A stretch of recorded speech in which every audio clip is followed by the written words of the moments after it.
Hey, here's my newest project.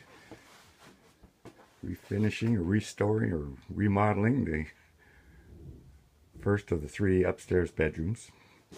Now this one is a finished attic room, according to the appraiser that came by after reappraising the house, which had to be done because I submitted a permit and they want to come out and see how much more valuable you are so they can charge you more taxes. He came out and said this house is listed as a finished attic house. And I'm not sure when they did it, but like older houses, this house has evolved over a period of time, and I think this was done maybe in the 40s. The house was built in 38.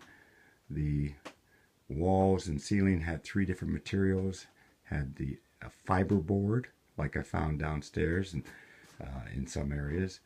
They also had sheetrock, and over the sheetrock, they had lots of two coats of wallpaper and some paint, but then they put some wood paneling over that.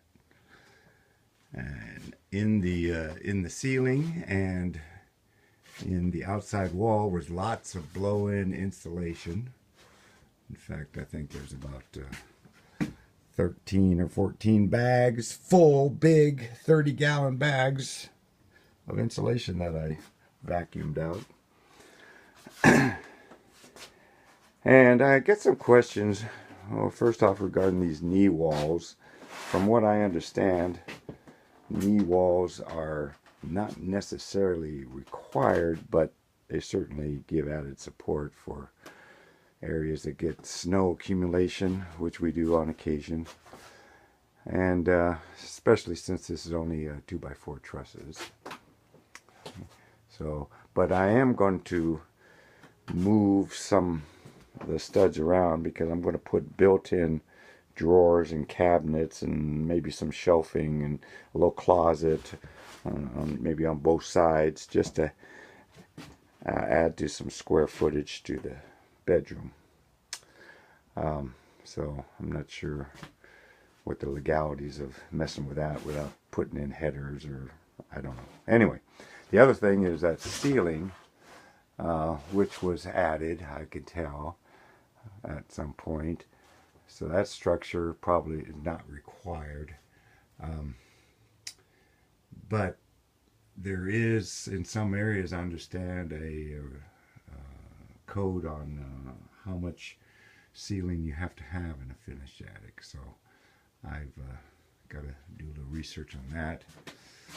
The other thing is up through the floor here, I just put the cover back on, but there's a 2x2 square hole.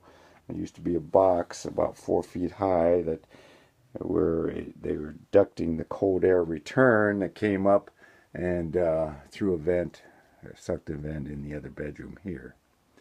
And what they used is the old chimney space, which used to go up here and through that through the ceiling there, or through the roof there.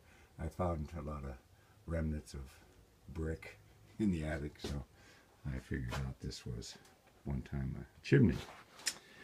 The flooring, I'm just going to put the new mahogany flooring I have right over top of this. I think I'll put it diagonal, just like I did downstairs.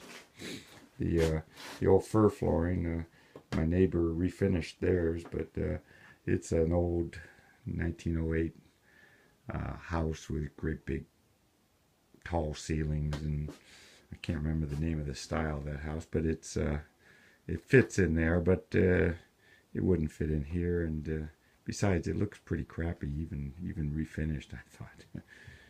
Big gaps between the boards and all that.